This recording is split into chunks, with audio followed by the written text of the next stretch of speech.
Hello friends, आपका Hindi knowledge channel में बहुत बहुत स्वागत है। आज मैं आपको सुमित्रानंदन पंत जी का जीवन साहित्यिक परिचय बताऊंगा, जो कि परीक्षा में बहुत ही बार पूछा जाता है।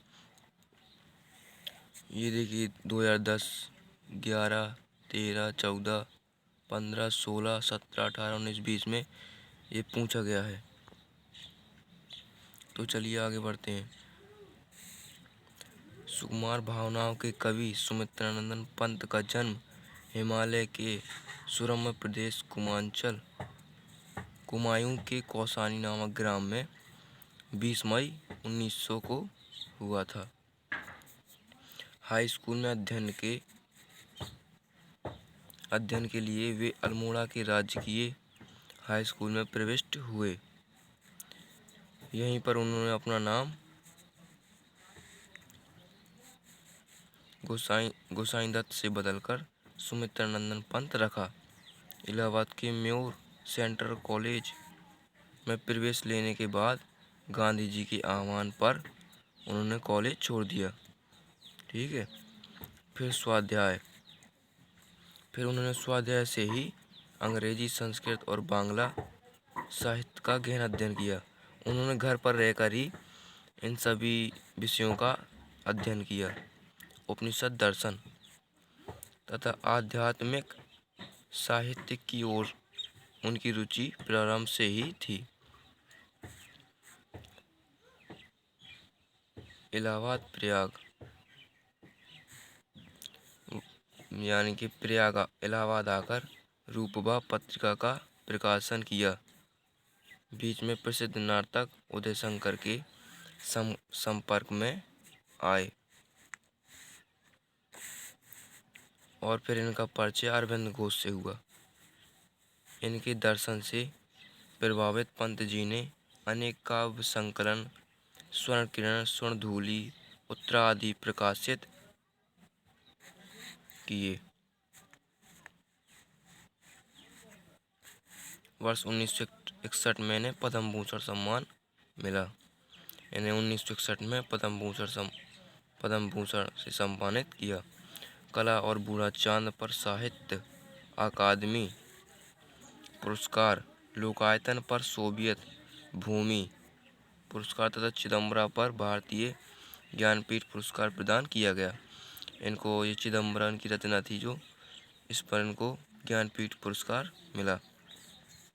28 दिसंबर 1977 को प्रकृति के सुकुमार कवि पंत जी का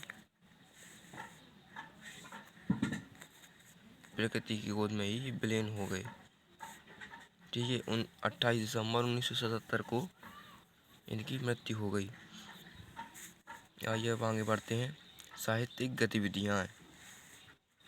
छायावादी युग के प्रतिनिधि कवि सुमित्रानंदन पंत ने 7 वर्ष की आयु में ही कविता लेखन प्रारंभ कर दिया था।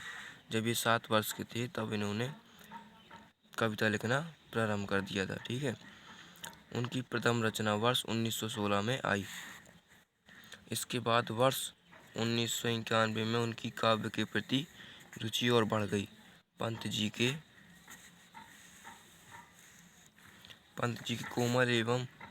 काव्य एवं कोमल मृदुल भावों को अभिव्यक्ति होने के कारण उन्हें प्रकृति सुकुमार कवि कहा जाता है। ठीक है। इनकी रचनाएं निम्नलिखित हैं।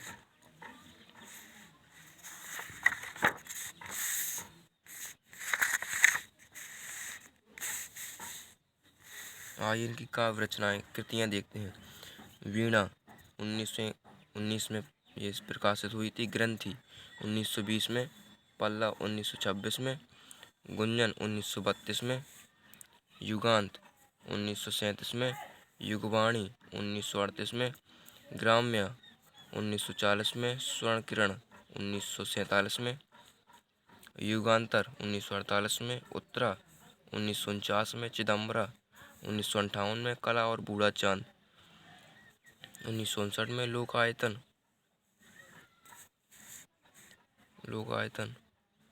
आदि इनकी प्रमुख रचनाएं हैं।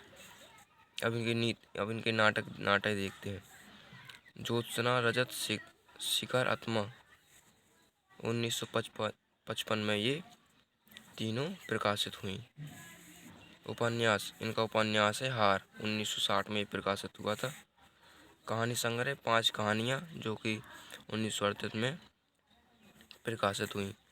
अगर ये वीडियो आपको पसंद आया हो तो वीडियो को लाइक शेयर एंड सब्सक्राइब ज़रूर करें।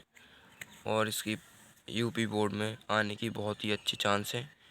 इसको अच्छे से अच्छे देखें और लाइक शेयर एंड सब्सक्राइब ज़रूर करें। धन्यवाद।